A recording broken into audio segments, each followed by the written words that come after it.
It's us stepping outside of those everyday scenarios and making minor tweaks. And if we fall back into the routine, who cares? As long as you're stepping out again, Totally. right? Yeah, because that used to be the everyday. Mm-hmm. So if you're winning one day a week, that's a change in a positive direction. Mm-hmm. And eventually, if you turn it into 2, 3, great. But don't penalize yourself if you're slipping back for, days in between. Yeah. Well, it goes back to that intention, behavior, habits, way of being, right? Yeah. Start with one. I think that's one of the other things too. Like I just keep referencing back to this big graphic of like oneness and self-actualization and that type of thing. And then all of these things, you try and do them all at once and you're likely going to fail. Yeah. Because you just literally cannot, in your human form, scatter yourself in so many directions. It's overwhelming.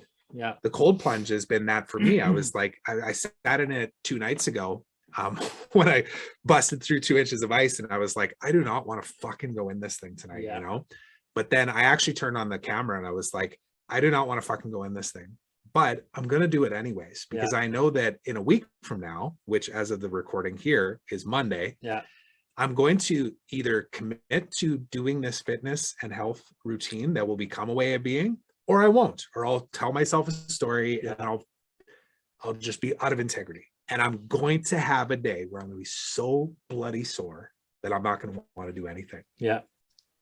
But just jump in the pool. Just go. Totally. Even if it's just 5 minutes of rolling on the floor. Yeah. Something. Like I don't have to freaking do 100 burpees every day. No. Just do something. Keep the momentum going. That's how the habits get created. Big right? time. Yeah. It's just something and small, as you say. Yeah. It's so simple and minute. That's one reason I picked this up. The Daily Stoic. I'm not. Yeah. Show that in the camera. Actually, great little book here. And one of my there you go. My newer habits I want to create is journaling. I can reflect and sit down, but I haven't been doing it consistently. So what this book here offers is it's 366 days of writing and reflecting on the art of living. So each day it has like a prompting, thought-provoking question in the morning and the evening.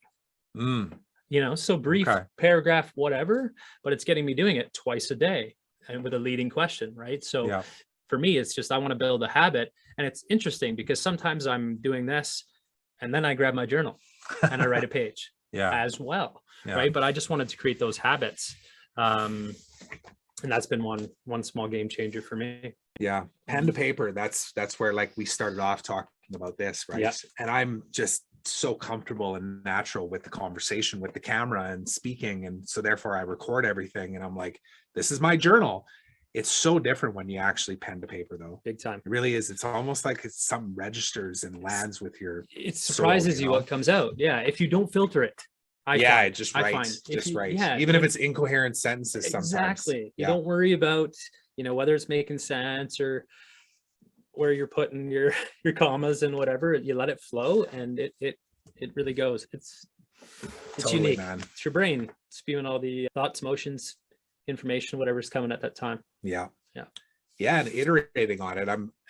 We won't be able to see this on the video, but I showed you this, Mike, before. Love it. This dragonfly collective and truth transcends illusion and all these words that represented and all the pieces on the outside. Like if I actually really think about this is 5 years in the making. Like that graphic right there was formulated through the constant iteration of doing the Lifebook program, leaning into it, finding pieces that I like, finding pieces where I was like, a little disconnected there, doing the Change the Story challenge, going to a live transformational experience, reading a book. All of these things just kind of culminate and they're little wins along the way that help you just formulate thoughts that then become intentions that can become a vision. And then you actually feel grounded. Thanks so much for watching. If you enjoyed that clip and you want to watch the full unedited episode, go ahead and click over here. And while you're at it, don't forget to subscribe. It really does mean a lot to me. Thanks so much.